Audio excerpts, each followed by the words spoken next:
And we're starting off with a what? Cool. This is cool. I like this. By the way, we're on our way to bragging rights. That'll be a fun pay-per-view. I guess we're just gonna have some fun on the way there, because oh my god. Anyways, Steamboat versus Miz. And we welcome you live to Monday Night Raw in Chicago. And wow, Hell in a Cell was a great pay-per-view. Steamboat wasn't there, but man, a lot of things happened at Hell in a Cell. We have a new United States champion, and he's in action later tonight. Okay, that was it, actually. But we did have some happen of interest, at least. And now, Steamboat's gonna fight The Miz in a one-on-one match. Steamboat did steal the show against Cody, so let's see if he can fight The Miz and steal the show again. Speaking of which, The Miz has been working his way up to fighting for the US title yet again. And now The Miz is attacking Steamboat. Come on. I was kind of expecting The Miz to put up more of an interest, but a kick and a neck breaker. Miz going around, and that is a skull-crushing finale. Straight to Steamboat. Is that it? I think that's it.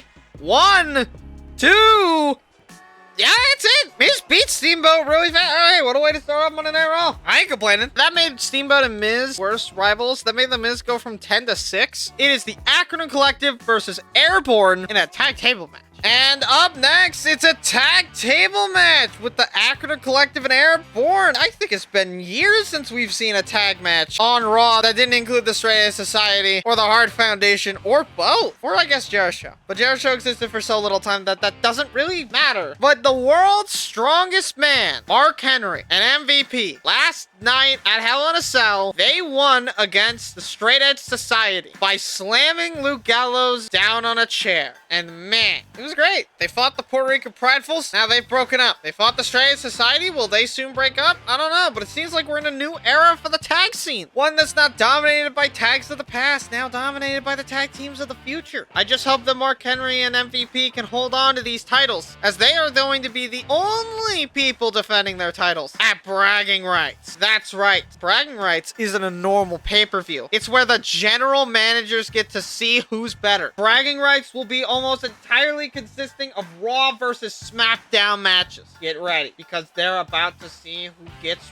real bragging rights. And MVP also coming out here with a similar idea. In this tag table match, I think out of everyone, MVP probably has the weakest repertoire for a table match. I don't really remember anything that MVP has really done to get someone to go through a table. The play of the day can't, the signature can't. MVP seems the least situated. But he does have Mark Henry, and Mark Henry has many different options to put someone through a table. So I think we're fine. And then there's his opponent appearing on Raw for the first time in a while. It's Evan Bourne. This man went to SmackDown in the draft, and he hasn't looked back since. I'm more interested to see if Kofi Kingston finally got a new attire since this contract's up. Come on, Kofi. Come on, Kofi. Show me money.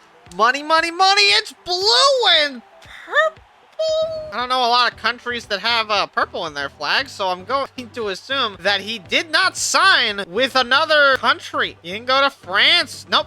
Yeah, that's not a country. It actually looks more like old TV please wait things, you know? I like it. I like the blue and purple. Odd color combination, but it somehow works. And Evan Bourne now immediately going after MVP into the corner. Corkscrew moonsault immediately. And while Evan fights MVP, Kofi struggles with having to deal with Mark Henry. The duality of this competition is that inevitably it's a problem for whoever's facing Mark Henry, because Mark Henry is the big man in the group. He's not going to be the one that goes through the table. Okay? Thank you for just sitting there, Kofi. You're a good tag partner. I appreciate you in every essence of the word. Kofi has the steps. Both steps have been taken out of this match. Wait a minute, Evan!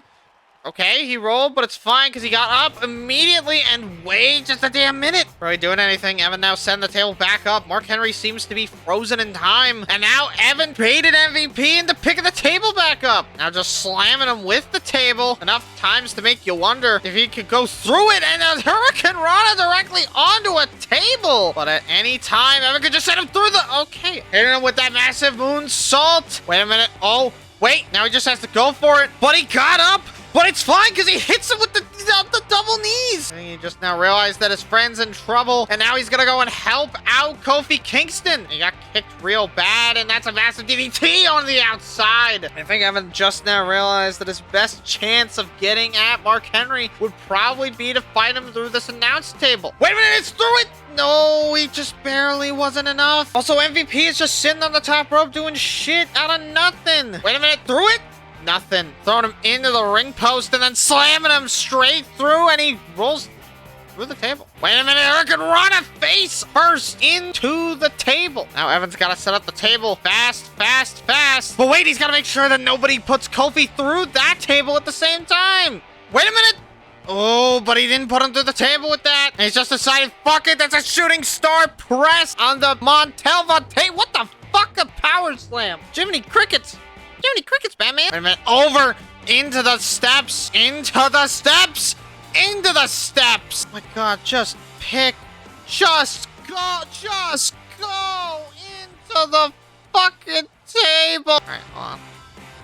I didn't want to do that. Get Kofi. Fuck you, Kofi. I just want to hit this one move. I want to win this match in this one way. That's it. Okay, damn. He fucking got folded. And I realized that there's no table up for me to do what I want. Oh, okay, that was actually pretty good, but now I need to set the table back up. I like that spot, but I don't like what it did. Vance Archer, no! Kofi, no! Fuck this shit. Fuck this shit. I'm winning. I'm just gonna win now. And he got off, and Kofi got hit with a steel chair.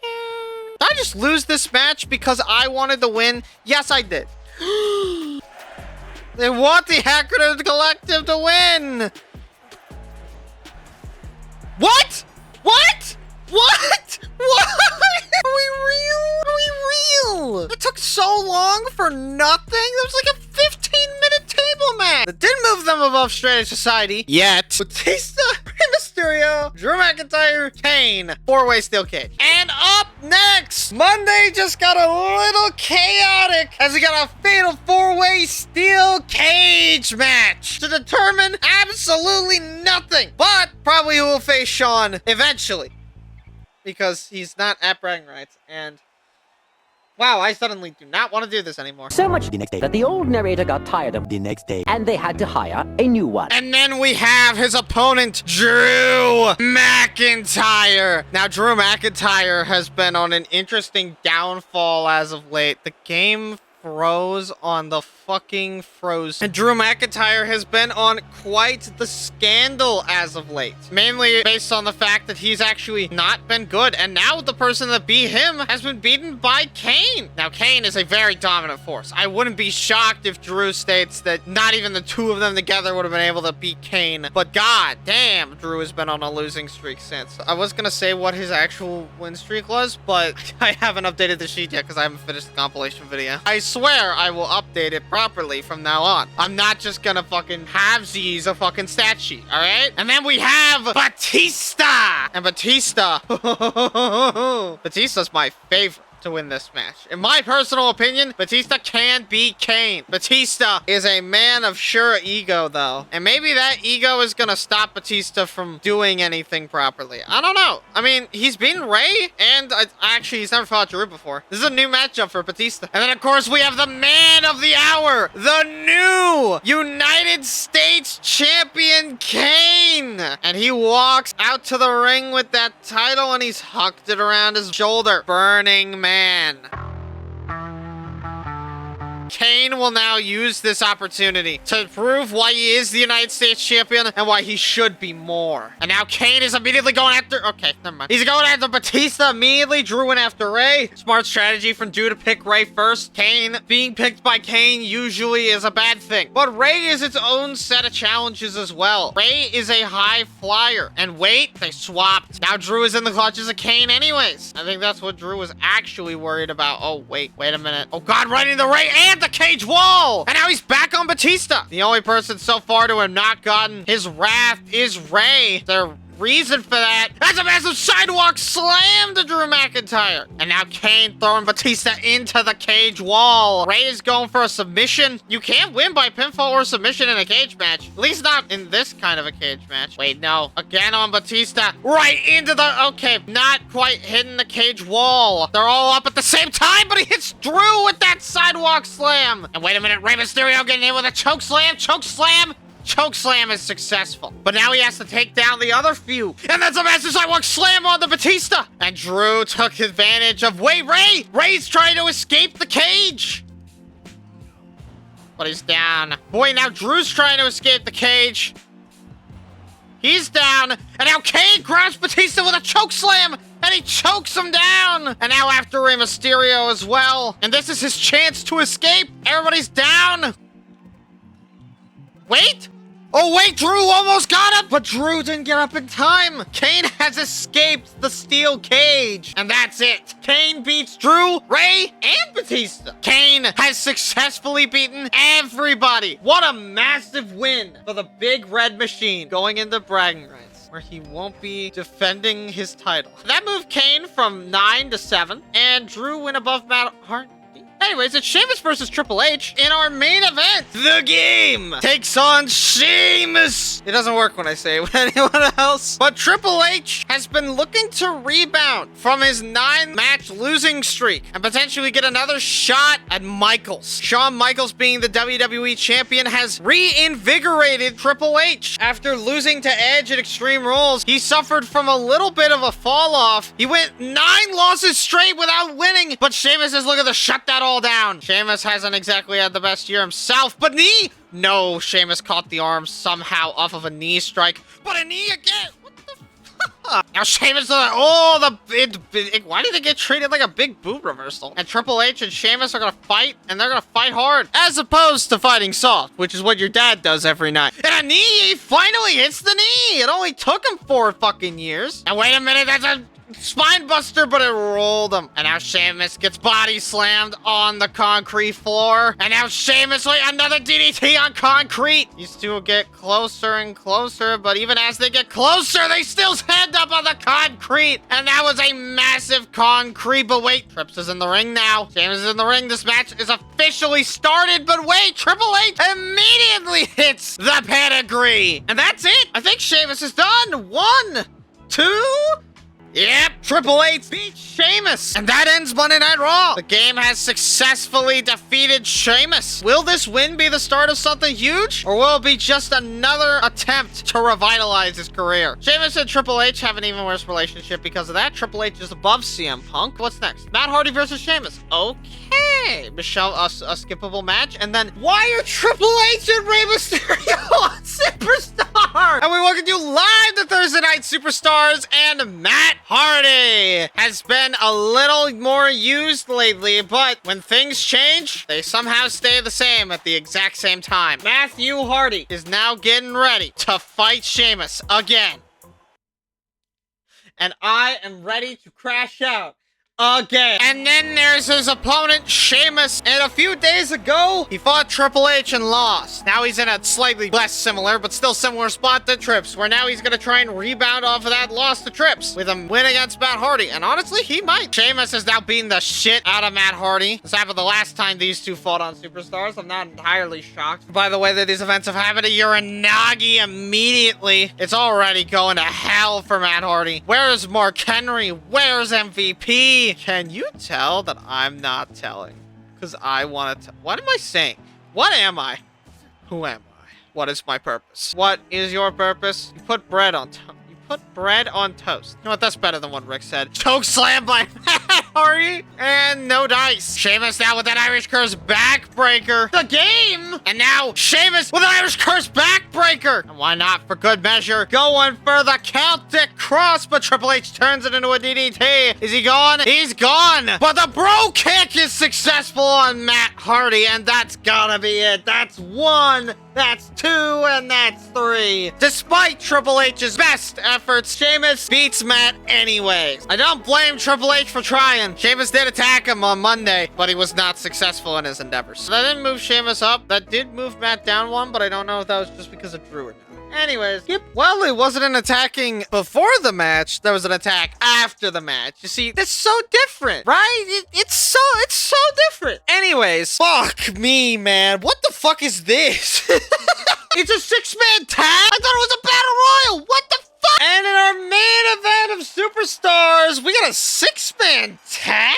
Yeah, I didn't expect it either. I read the stats and I thought this shit was a fucking battle royal, but no. Lex Luger, Rey Mysterio, and Triple H are fighting Justin Gabriel, Mike Knox, and Wade Barrett. This is the Nexus. This is a Nexus reunion. And then you have his tag team partner, you saw him earlier tonight. It's Luke.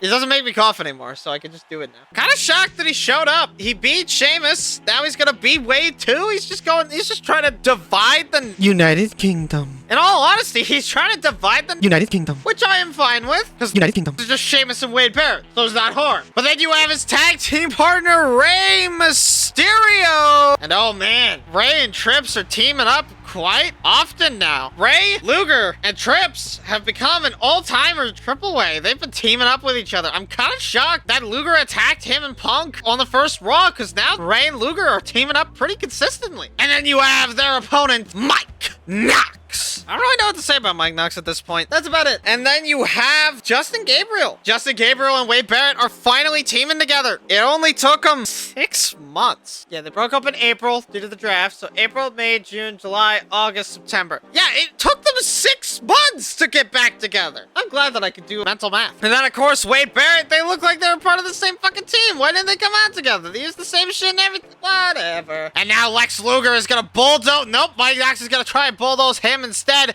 but he caught the arm. And it almost led to something, but these two are now just going back and forth. But Luger finally starting this match out on top with that little downer. Luger and Mike Knox could very easily just wait with that massive kick, stopping Luger from doing what he wants, but for how long? Doesn't seem like it was that long. Okay, it might be that long. But it doesn't seem like it was that long. It might be that long. Mike Knox going for a hot tag almost immediately.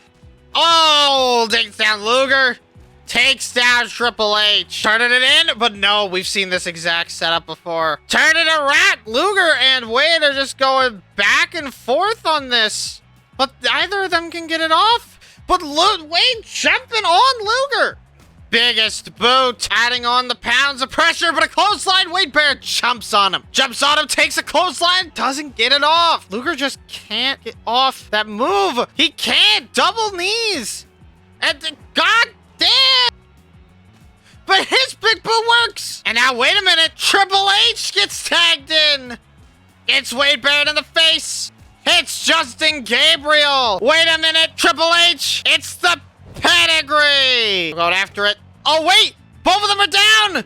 That's it. Triple H, Luger, and Mysterio have beaten the Nexus and Mike Knox. These three could go a long way if they stick together. And that's all I'll say on the situation. Does that split up the UK? Because that is grounds to split up the UK. Luger and Trips' friendship has gotten even stronger. I think Trips and Luger and Rey and Trips might actually become a tag team before bragging rights. That moved Trips up to number 2. Rey moved down, but a little less. Oh yeah, the UK is gone. That's who's missing. Let's move to SmackDown, where we see The Rock and Chris Masters come back up. Zack and Evan get a number 1 contenders match. JTZ and Vance Archer, Stone Cold versus... Okay, we might see an IC title ascension. Anyways, here's Santino Marella versus The Rock. We welcome you to Friday Night SmackDown in Minneapolis, Minnesota. And Santino Marella. I don't know about you, but Santino is definitely of interest, in my personal opinion. The man just seems very inclined to be a professional dick sucker. And that's it. And then you have his opponent, The Rock. And The Rock has brought a friend in Chris Masters. He's back. The Rock and Chris Masters, a manager-man relationship that never seems to settle down quite how you think. And now, The Rock will face Santino, I guess. And The Rock... Oh, wait. He ducked it, but it's fine because The Rock has a neck breaker with Santino's name on it. But Santino ain't gonna try and go down easily. I mean, he's got the jabs. They're just jabs, though. And now The Rock picking up Santino. Oh, my God. A Samoan drop. And this card of SmackDown is a little bit weak because SmackDown SmackDown had more of its forces sucked out from its main event. Well, he wasn't a main eventer, but it had a bit of a trade, actually, with Raw. Wade Barrett and Justin Gabriel have formed the core, and they are now going to be on SmackDown. This is great news for David, as now David is finally within reach of finishing the story, and Justin has proven that he will choose Wade, which is something that David was waiting for him to choose. Wait a minute, though. Sharpshooter by The Rock. We saw him pull this one out against Primo, and now it seems like he's going to be using it from now on all the time. But does it do the trick? But no, Santino gets out of it. Apparently, The Rock's not good at submissions, despite working it into his offensive labor. And wait a minute, that's The Rock bottom by The Rock. That's got to be it. 1, 2... Yep, The Rock beats Santino. Rock and Chris Masters, goated duo. Make him a tag team. We got a lot of tag teams coming up. Just not a lot currently being made. That didn't do anything for the world title scene. That made Santino go down, but not The Rock go up. Damn it. The Rock might be in a little bit of a ceiling. Anyways, it's Zack Ryder versus Evan Bourne. And up next on Friday Night SmackDown, we got a #1 contendership for the Intercontinental title. Evan Bourne will face off against Zack Ryder to see who will face... Do they know? Do they know that there be no title matches outside of the tag titles? No, they don't. Okay. Why wouldn't it? Zack Ryder and Evan Bourne are fighting for the chance at the IC title, and boy, let me tell you, is it interesting to see Zack Ryder face Evan Bourne one-on-one. It's always been in a triple threat match. First it was with Ted, then it was with Kofi. Now these two finally get a chance to just go one-on-one, and Evan looks like he's gonna take advantage of that fact for once, instead of trying to take advantage of other people like he did last time. Zack Ryder will attack. Yes. And he got clotheslined out of midair. Zack Ryder is not letting Evan Bourne get out of this match so easily. Now Zack Ryder finally hit him with a twisty turny suplex. Shades of gold dust. And now Zack Ryder, that was a massively clean setup for that. Zack rolls out of the ring and it's Kofi Kingston. And now he's gonna have to defeat Kofi before he defeats Evan Bourne, because of course it is. And wait a minute, Kofi Kingston? Evan's going for... telling him to go out there. What the hell? Zack has just watched the deformation of Airborne live. And Zack will take advantage wholeheartedly. 1, 2. But a kick out. It wasn't enough. What the hell? Wait a minute. A roll up by Evan Bourne. 1, but a roll over by Zack Ryder. 1, 2, and that's not it. But Zack isn't just gonna let everything go back to the way it was before these two were feuding. Evan is trying to win this match quick and clean, but Zack just can't let that happen. And now these two are going back and forth. 2 count. 1, 2. Come on. These two are going back and forth. The breakup happened. It happened already. But a kick out at 2. Evan is just gonna have to try literally everything to get Zack to stay down. Man, I did not expect Airborne to just break up like that. I expected them to start doing well. And then Kofi just came out here and betrayed him. They were 2 steps away from becoming the tag champs. And Kofi threw it all away. For what? For what? Evan Bourne has gotta be pissed. I would be too, because I am pissed. And now Evan Bourne is trying to tap Zack Ryder out. This may actually be it for Zack Ryder. He might tap out right now, but he doesn't. Zack Ryder is trying everything to get Evan to stay down, but yet he refuses to. And now it seems that Evan Bourne, the corner spot is where it works. It's the reverse. It's just I'm just gonna call it slam at this point. And now it's time for Zack to hit his famous attack. Taking a risk. The risk somehow paid off. He's not in the ropes, and Zack wins. #1 contendership. Kofi turned heel. That was evident. Kofi is now #2 in both divisions. They're gone. JTG versus Vance Archer in a submission. And after a very considerable amount of matching, JTG and Vance Archer are back at it again for the fucking Intercontinental Championship, I guess. Shit.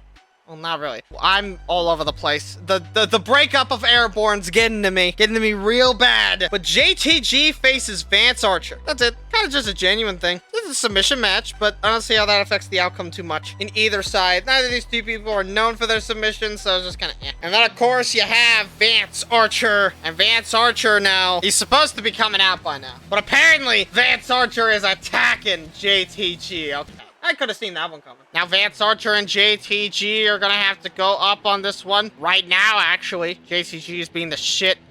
Well, not really the shit out of him. It's not that bad yet, but he is trying to beat Vance Archer. Wait, getting picked up, but slamming him directly into nothing. JTG now hitting him with that massive twisty, turny, I don't know what else to call it. And now JTG somehow picking up Vance Archer and then slamming him down. I don't really know what to say on this match. I'm kind of just doing the motions here. The last match definitely weighs heavy on my mind compared to this match. This could be the best match of the night, and I think the commentary would still be off because I was really looking forward to seeing the future of Airborne, but Kofi Kingston has thrown it all away. He just got a new attire with Born too. Let's see how he can do this. In what world does it make sense for Kofi to do that to Evan? How is Kofi gonna justify his actions? More importantly, how will I justify that I'm making JTG versus Vance Archer about the collapse of Airborne? Cause it's a big fucking deal. And now getting fisted. Technically, that is correct. Turn around Vance and he gets snapmared. JTG does his thing, and that is a reverse snapmare. Now Vance Archer gets hit with the thing he got hit with earlier, but it's like different. This is gonna be like an arm bar or something. Oh no, it's not. It's a face puller. And now JTG has got Vance Archer locked in this face-pulling thing, and he tapped out almost fucking instantly. Oh my god, is JTG actually good at submissions? I did not expect that. JTG wins. Move on, please. Did this make my goal work out? While Vance Archer and JTG are enemies, JTG is now in the top 10 for the world title scene. No, it did not, because it didn't move Vance down. Anyways, it's Stone Cold Steve Austin versus Primo on the main event. You know, this would be good on any other paper. I feel like Zack and Evan should have been the main event. And in our main event, Stone Cold Steve Austin faces the Intercontinental Champion Primo. And last time we had someone that usually appears on Superstars face Primo. He beat him, and they went massively up in the IC title scene. We could see the same thing here with Austin. It just depends on how well Austin does against Primo. But Primo here is exacerbated. All the tag scenes are crumbling, and that means more competition for his IC title at the end of the day. The core may exist, but I don't think that matters to Primo. Core hasn't shown itself to be successful. They did lose that 6-man tag on Superstars. So it'll be interesting to see if the core can make a comeback of sorts. And then Austin, Primo tried to go for some, but Austin immediately shut him down with authority. Austin tried to go for the referee? What the? Austin's a difficult opponent to beat. We've seen him on Superstars. He's absolutely dominant there, mostly because of his fast striking offense, combined with his slowness on the ground and his ability to just Luthez press his way out of any situation. Yeah, the man's evil. He's really slow on the ground, but then you get to meet him in the air, and it's like, whoa! And a hip toss by Primo. Primo now take this one into his own hands. As if it wasn't in his own hands before? But Primo, every time Austin goes for that running move, he just gets absolutely attacked out of it. Primo reverses it. He hit the referee. He's fighting demons!